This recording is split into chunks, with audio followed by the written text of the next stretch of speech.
തിരുവനന്തപുരത്ത് ബോംബ് ഭീഷണി. Fort manoeuvre ഹോട്ടലിലാണ് bomb ഭീഷണി. ഇമെയിലിലൂടെയാണ് സന്ദേശം വന്നത്.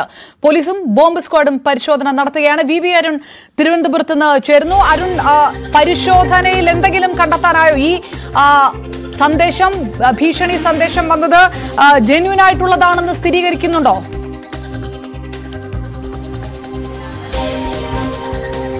ഒരു ഇമെയിൽ സന്ദേശമായാണ് ഈ ഭീഷണി ഇന്ന് ഈ ഹോട്ടലിൽ ലഭിച്ചത്. ഇവിടെ ഒരു മനുഷ്യ ബോംബ് പൊട്ടിത്തെറിക്കും എന്നൊരു സന്ദേശമാണ്. തമിഴ്നാട്ടിൽ നിന്നാണ് ഈ ഭീഷണി സന്ദേശം വന്നതെന്നാണ് പോലീസിൽ നിന്ന് ലഭിക്കുന്ന വിവരം. ഇന്ന് അതിന്റെ ഭാഗമായാണ് ഈ ഹോട്ടൽ അധികൃതർ പോലീസിനെ അറിയിച്ചു. അവരുടെ പരിശോധന നടത്തുകയാണ്. ഇവിടെ ഒരു വിവാഹവുമായി ബന്ധപ്പെട്ട ഒരു ചടങ്ങ്, ഒരു എൻഗേജ്മെന്റ് ചടങ്ങ് നടക്കുന്നുണ്ട്. അതുകൊണ്ട് നിരവധി ആളുകൾ ഇവിടെയുണ്ട്.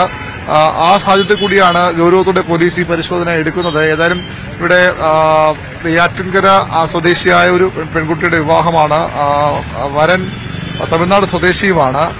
അതും ഇതുമായി എന്തെങ്കിലും ബന്ധമുണ്ടോ എന്ന കാര്യമൊക്കെ പോലീസ് പരിശോധിക്കുന്നു. കാരണം തമിഴ്നാട്ടിൽ നിന്നാണ് ഭീഷണി സന്ദേശം വന്നത്. ഇപ്പോഴും ഈ പോലീസിന്റെയും ബോംബ് സ്ക്വാഡിന്റെയും ഒക്കെ പരിശോധന തുടരുകയാണ്.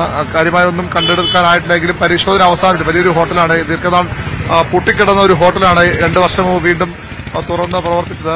തലസ്ഥാനത്തെ പ്രധാനപ്പെട്ട ഹോട്ടലിൽ ഒന്നായിരുന്നു ഫോർട്ട് മാനുവർ. പിന്നീട് ദീർഘനാൾ അടഞ്ഞു കിടന്നു. ഇപ്പോൾ വീണ്ടും 2 വർഷമായി തുറന്ന് പ്രവർത്തിക്കുന്നു. അവിടെയാണ് ഇത്തരമൊരു ഭീഷണി സന്ദേശം വന്നത്.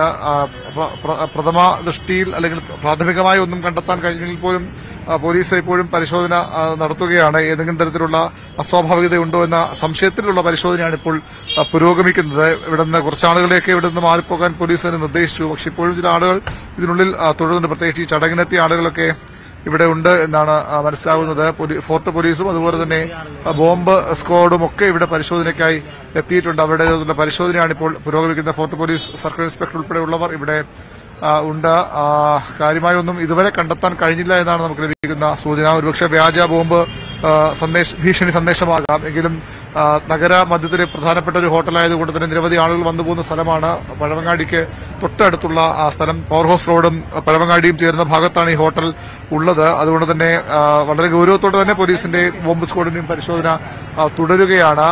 കുറെ ആളുകളേക്ക് അവിടെ നിന്ന് ഒഴിപ്പിച്ചിട്ടുണ്ട്. പക്ഷേ ബാക്കിയുള്ള ആളുകളൊക്കെ ഇപ്പോഴും അവിടെ തുടരുന്നു. ഈ റോഡ്, ഈ പവർ ഹൗസ് റോഡ് ഇവിടെ നിന്ന് ഇടത്തേക്ക് പോയാൽ പിന്നീട് പഴവങ്ങാടി ഗണപതി ക്ഷേത്രം ഉൾപ്പെടുന്ന ആ ഭാഗമാണ് നഗരത്തിലെ ഏറ്റവും പ്രധാനപ്പെട്ട മേഖലകളിൽ ഒന്നാണ്. അതുകൊണ്ട് കൂടിയാണ് ഇത്തരമൊരു സന്ദേശം വരുമ്പോൾ അത് പോലീസ് ആ രീതിയിൽ ആ ഗൌരവത്തിൽ കണ്ടിട്ടുള്ള പരിശോധന നടത്തുന്നത്. ഏതായാലും ഇതുവരെ ആശങ്കപ്പെടാനൊന്നുമില്ല. ഇതുവരെ ഈ ബോംബ് ബന്ധപ്പെട്ട അല്ലെങ്കിൽ ഏത് തരത്തിലും അത്തരം ഒരു കാര്യവും ഇവിടെ കണ്ടെത്താൻ പോലീസിന് കഴിഞ്ഞിട്ടില്ല. എങ്കിലും നിരവധി മുറികളുള്ള ഹോട്ടലായതുകൊണ്ട് തന്നെ ആ രീതിയിലുള്ള പരിശോധന സ്വാഭാവികമായും ഇനിയും സമയമെടുത്തേക്കും അവസാനിക്കാൻ. റൈറ്റ്, വി അരുണാണ്. ഏതായാലും ഭീഷണി സന്ദേശം വ്യാജമാണോ എന്നുള്ള പരിശോധന കൂടി നടക്കുകയാണ്. ബോംബ് ഭീഷണിയുമായി വന്നിട്ട് ഇതുവരെ നടത്തിയ പരിശോധനയിലൊന്നും കണ്ടെത്താൻ പോലീസിന് കഴിഞ്ഞിട്ടില്ല. പരിശോധന തുടരുകയാണെന്ന് കൂടി വി അരുൺ റിപ്പോർട്ട് ചെയ്യുന്നു.